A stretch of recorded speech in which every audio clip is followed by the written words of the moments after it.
Hi எல்லாருக்கும் வணக்கம். இன்றைக்கி நாம் இப்போ நீங்கள் பார்த்துட்ருக்கீங்களா இந்த பஃப் ஸ்லீப் எவ்வளோ ஈஸியாக தைக்கலாம் அப்படிங்கிறத பார்ப்போமா. இன்றைக்கி அந்த வீடியோ தான் நம்ம ஃபுல்லாக பார்க்க போகிறோம். கட்டிங் அண்டு ஸ்டிச்சிங் ஃபுல்லாகவே நம்ம பார்க்க போகிறோம். இப்போ வாங்க, இப்போ ப்ளவுஸ் பீஸ்லேருந்து நம்ம இந்த மாதிரி கிளாத் நீளமாக வெட்டி எடுத்துக்கணும். இதோட உயரம் 9 வச்சுருக்கேன். இதோட அகலம் வந்து 7.5 வச்சுருக்கேன். குட்டி தான், அதாவது அவங்க கிளைண்ட் வந்து குட்டியாக இருப்பாங்க, அதனால் குட்டி ஸ்லீவ் தான். இப்போ பாருங்கள், இது வந்து 3.5 எடுத்திருக்கேனா. இது எதுக்குன்னா, நம்ம அந்த கரை வரும் இல்லையா, பட்டு கரை வரும்ல, அதுக்காக. இது மேலே வந்து அந்த பஃப்புக்கு நம்ம இப்போ நான் ஃபஸ்ட்டு காட்டினது வந்து பஃப்க்கு உள்ளது. கீழே வந்து நம்ம அந்த கரையை வச்சுக்கிருவோம். சரிங்களா? இந்த மாதிரி சமமாக எவ்வளோ உங்களுக்கு வேணுமோ அதுக்கேற்ற மாதிரி கோடு போட்டு டாட் போட்டுக்கோங்க. அப்போ தான் வந்து கொஞ்சம் முன்ன பின்ன மேலே கீழே வராமல் கரெக்டாக இருக்கும். இப்போ நம்ம வந்து பஃப் எப்படி ஈஸியாக ரெடி பண்ணுறதுன்னு பாருங்கள். இதில் ஒரு டிப் இருக்குது. இப்போ என்னென்னு பார்த்தீங்கன்னா, நம்ம சேலையில் இந்த மாதிரி, அதாவது இந்த நேரில் எடுக்கும்போது மடிப்பு நல்லா வரும், அதாவது ஃப்ளீட் நல்லா வரும். இதே வந்து இந்த சைடாக்கில் எடுக்கையில் வராது. அதனால் எந்த சைடு எடுக்கணுமோ அதை எடுத்துக்கிட்டு, அந்த சைடு வரல, துணி இதாக இருக்குன்னா நீங்கள் ஜாயின் போட்டு கூட இந்த மாதிரி நீங்கள் வச்சுக்கலாம். சரிங்களா? நீங்கள் அந்த ஷேப்பில் வைக்கும்போது பஃப் ஒரு மாதிரி இவ்வளோ நீட்டாக வராது, கொஞ்சம்னு வரும். பஃப் வந்து சரியாக நிற்காது. இப்போ இந்த மாதிரி குட்டி குட்டியாக நீங்கள் எடுத்துக்கிறப்போ ஈஸியாக வைக்கலாம். அதே மாதிரி நீங்கள் வந்து அயர்ன் பண்ணணும் அந்த மாதிரி எதுவுமே தேவையில்லை. அவ்வளோ ஒரு நீட்டான ஒரு ஃபினிஷிங்கில் இந்த மாதிரியான இது வந்து இப்போ ட்ரெண்டிங்கில் இருக்கு இல்லையா, அந்த ப்ளவுஸோட ஸ்லீவு. இது எவ்வளோ ஈஸியாக தைக்கலாம் அப்படிங்கிறத நீங்களே பாருங்கள். அதே மாதிரி இந்த சைடும் சேம் அதே மாதிரி நீங்கள் எடுத்துக்க வேண்டியதான். இதோட உயரம் வந்து நீங்கள் எதுலேருந்து கோட்டு போட்டு நீங்கள் எடுத்திருக்கீங்களோ அதை விட கொஞ்சம் பெருசாக மட்டும் எடுத்துக்கோங்க.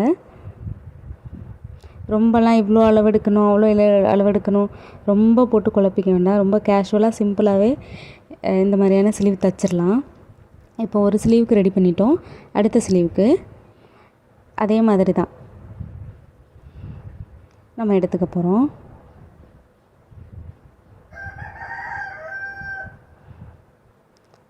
குட்டியாக தான் ஃப்ளீட் எடுத்துக்கிறணும். ரொம்ப பெருசாக வைக்காதீங்க, அது வந்து நல்லா இருக்காது. எவ்வளவுக்கு முடியுமோ அவ்வளோக்கு குட்டியாக எடுங்க.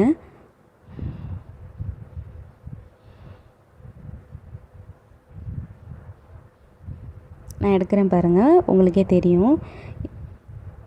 நம்ம இந்த ஷேப்பில் நீங்கள் கட் பண்ணும்போது, இதுக்கு முன்னாடி இந்த டிப்பு தெரியுமா என்னன்னு எனக்கு தெரியலை, ஆனால் இது வந்து ரொம்ப யூஸ்ஃபுல்லாக இருக்கும். நீங்களும் ட்ரை பண்ணி பாருங்கள்.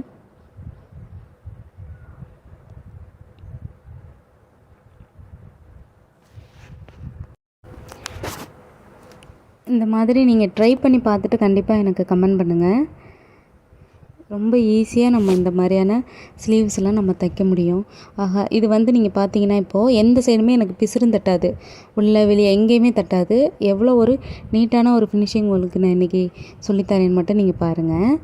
இப்போ நம்ம அந்த மாதிரி கோடு போட்டு வச்சுருக்கோம் இல்லையா, ஒரு ஸ்லீவ் எடுத்துக்கோங்க. இப்போ நம்ம வந்து ஃப்ளீட் எடுத்து வச்சுருக்கோம்ல, அதை வந்து மேல் போர்ஷனில் அப்படியே வச்சு அப்படியே தைச்சிருங்க. இதுக்காக நீங்கள் இது தனியாக அது தனியாக லைனிங்லாம் வெட்ட வேண்டாம், அது வந்து ஃபினிஷிங் நல்லா இருக்காது. இது வந்து ரொம்ப நீட்டாக அழகாக இருக்கும்.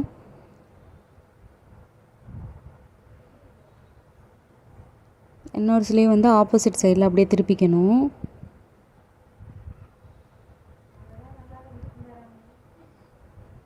அதே மாதிரி திருப்பிக்கிட்டு அதே மாதிரி ஒரு பெரிய லைன் போட்டுக்கோங்க, கோடு போட்டுக்கோங்க. அதே மாதிரி மேலே வச்சு அப்படியே தைக்க வேண்டியதான்.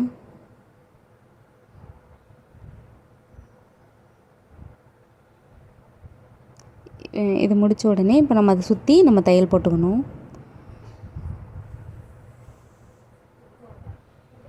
இப்போ தையல் இதே மாதிரி தான் நான் எப்படி இது மேலே போடுறேனோ அதே மாதிரி எங்கிட்ட இழுக்கக்கூடாது, எதுவுமே பண்ணக்கூடாது. அப்படியே வச்சு லைன் போட்டுருங்க. அப்படியே நீங்கள் தைச்சிருங்க.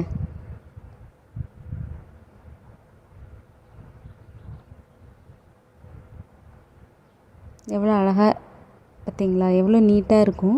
நீங்களே ஃபுல்லாக பாருங்கள். ரொம்ப ரொம்ப ரொம்ப ஈஸியாக இந்த ஸ்லீவ் வந்து நீங்கள் தைக்கலாம்.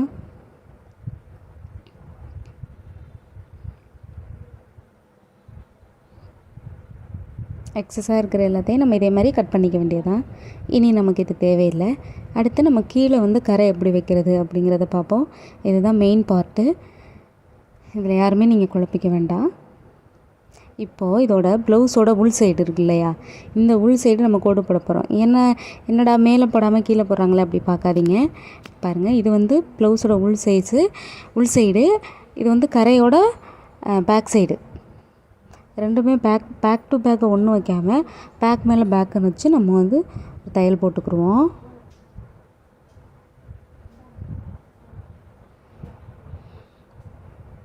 அதே மாதிரி இன்னொரு ஸ்லீவுக்கும் அதோட பேக் சைடு இதே மாதிரி நம்ம வச்சு தைச்சிக்குவோம்.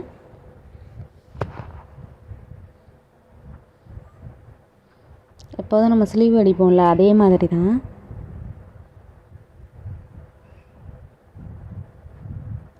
பாருங்கள்,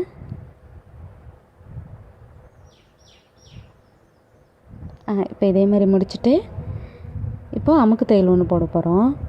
இது ஏன் அப்படின்னா அப்போ தான் அதோட ப்ளவுஸோட ஃபினிஷிங் வந்து நீட்டாக இருக்கும். அதனால் எப்போதுமே அமுக்கு தையல் போட்டு திருப்புறது வந்து ஒரு நீட்டான ஒரு ஃபினிஷிங் கொடுக்கும்.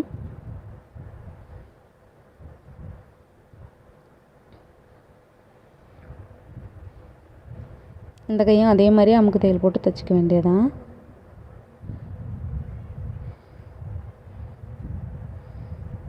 இப்போது இதை வந்து நம்ம அப்படியே பிரட்டிக்க போகிறோம். மறுபடி இப்போ நம்ம மேல் தையல் போட போகிறோம்.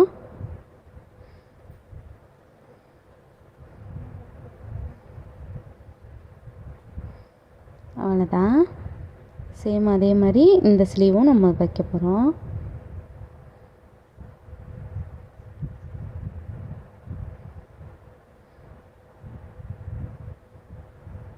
ரொம்ப நேரம்லாம் யோசிக்காமல் எப்படி அப்படி யோசிக்காமல், இந்த பெருசாக இருக்குதுல்ல அதனால் கொஞ்சத்தை கட் பண்ணி விட்டுட்டேன்.